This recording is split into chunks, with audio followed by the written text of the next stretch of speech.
Welcome to yo-yo TV. ప్రస్తుతం తెలంగాణ రాష్ట్రంలో BJP next అధ్యక్షుడు ఎవరన్న అంశంపై చర్చ జోరందుకుంది. ప్రస్తుతం రాష్ట్రంలో గంగాపురం కిషన్ రెడ్డి అధ్యక్షుడిగా ఉన్నారు.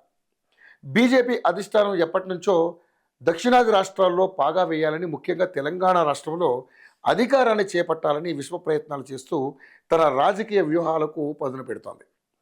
బండి సంజయ్ ప్రెసిడెంట్గా ఉన్న సమయంలో బీజేపీ పార్టీకి తెలంగాణ రాష్ట్రంలో తిరుగులేని మైలేజీని సంపాదించింది. బండి సంజయ్ సారథ్యంలో తెలంగాణ ప్రజలు పార్టీకి బ్రహ్మరథం పెట్టారు. బండి సంజయ్ బీజేపీ సారథిగా కేసీఆర్కు దీటుగా జిహెచ్ఎంసీ ఎన్నికల్లో 40కి పైగా స్థానాలు సాధించి ఢిల్లీ గడ్డపై ప్రధాని మోదీతో శబాష్ అనిపించుకున్నాడు. గులాబీ పార్టీని ఎక్కడికక్కడ కట్టడి చేస్తూ గులాబీ బాస్కు ముచ్చెమటలు పట్టించాడు. ఆ తర్వాత జరిగిన రాజకీయ పరిణామాల వల్ల బండి సంజయ్ స్థానంలో కిషన్ రెడ్డి మళ్ళీ బీజేపీ అధ్యక్షుడిగా ప్రమాణ స్వీకారం చేశారు. అయితే ఇప్పుడు కొత్త అధ్యక్షుడిని ఎన్నుకునే సమయం ఆసన్నం అవడంతో బీజేపీ పార్టీలో ఈ అంశంపై జరుగుతున్న చర్చలు తెలంగాణ పొలిటికల్ సర్కిల్స్లో హాట్ టాపిక్గా మారాయి. ఇక తెలంగాణ రాష్ట్రంలో బీజేపీ అధ్యక్ష పీఠం మెదక్ ఎంపీ అయిన రఘునందన్ రావుకు దక్కే అవకాశం ఉందని వార్తలు వినబడుతున్నాయి. ఇక రఘునందన్ రావు కూడా తెలంగాణ బీజేపీ అధ్యక్ష పోటీకి సిద్ధమైనట్లుగా ఇండైరెక్ట్గా సంకేతాలు ఇస్తున్నాడు. ఆయన ఆశిస్తున్న వార్తలు కూడా సోషల్ మీడియాలో బలంగా వినపడుతున్నాయి. రాష్ట్రంలో గతంలో అధికారంలో ఉన్న కేసీఆర్ ప్రభుత్వాన్ని ప్రశ్నించడం, ప్రజా సమస్యలపై బీఆర్ఎస్ పార్టీని ఎండగట్టడంలో రఘునందన్ రావు కీలక పాత్ర పోషించారు. దేశంలో బీజేపీ పార్టీ పనితీరును, మోడీ పాలనని జనాల్లోకి తీసుకెళ్లడంలో రఘునందన్ రావు సక్సెస్ అయ్యారు. మొదటి నుంచి బీజేపీ పార్టీలో ఒక ఫైర్ బ్రాండ్గా రాజకీయ క్షేత్రంలో తనకంటూ ఒక ప్రత్యేక స్థానాన్ని సంపాదించుకున్నారు. తెలంగాణలో పలుమార్లు అధ్యక్షుడిగా ఉన్న కిషన్ రెడ్డికి మళ్ళీ బీజేపీ అవకాశం ఇవ్వకపోవచ్చు.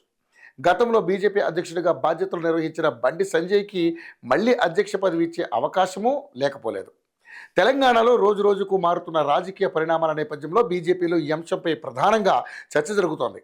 తెలంగాణ రాష్ట్రంలో బీజేపీ శ్రేణులు కూడా బండి సంజయ్ లేదా రఘునందన్ రావుకు బీజేపీ సారథ్య బాధ్యతలు అప్పగిస్తే తెలంగాణలో బీజేపీ మళ్ళీ ఊపందుకుంటుందని వారు తమ అభిప్రాయాన్ని రహస్యంగా ఢిల్లీ అధిష్టానానికి తెలుపుతున్నారట. ఇక రఘునందన్ రావు రాజకీయ ప్రస్థానాన్ని ఒకసారి చూస్తే, రఘునందన్ రావు తన రాజకీయ ప్రస్థానాన్ని తెలంగాణ రాష్ట్ర సమితి సభ్యుడిగా ప్రయాణాన్ని ప్రారంభించారు. కొద్ది కాలం తర్వాత ఆయన ఆ పార్టీ నుండి బయటకు వచ్చేశారు. తెలుగుదేశం పార్టీ అధ్యక్షుడు చంద్రబాబు నాయుడుతో సమావేశమయ్యారనే ఆరోపణలపై ఆయన దానిని తీవ్రంగా ఖండించారు. తదనంతరం ఆయన కాంగ్రెస్లో చేరారు. కానీ కొద్ది రోజుల్లోనే ఆ పార్టీకి రాజీనామా చేసి బీజేపీలో చేరిపోయారు. 2014-2018 అసెంబ్లీ ఎన్నికల్లో దుబ్బాక నియోజకవర్గం నుంచి పోటీ చేసి ఓటమి పాలయ్యారు. 2020లో జరిగిన బై ఎలక్షన్లో కొద్దిపాటి తేడాతో బీఆర్ఎస్ అభ్యర్థి సోలిపేట సుజాతారెడ్డిపై విజయాన్ని సాధించారు. రఘునందన్ రావు 2023 అసెంబ్లీ ఎన్నికల్లో దుబ్బాక అసెంబ్లీ సెగ్మెంట్ నుండి పోటీ చేసి బీఆర్ఎస్ అభ్యర్థి కొత్త ప్రభాకర్ రెడ్డి చేతిలో ఓడిపోయారు. ఆ తర్వాత 2024 లోక్సభ ఎన్నికల్లో రఘునందన్ రావు కాంగ్రెస్ అభ్యర్థి నీలం మధుపై విజయాన్ని అందుకున్నారు.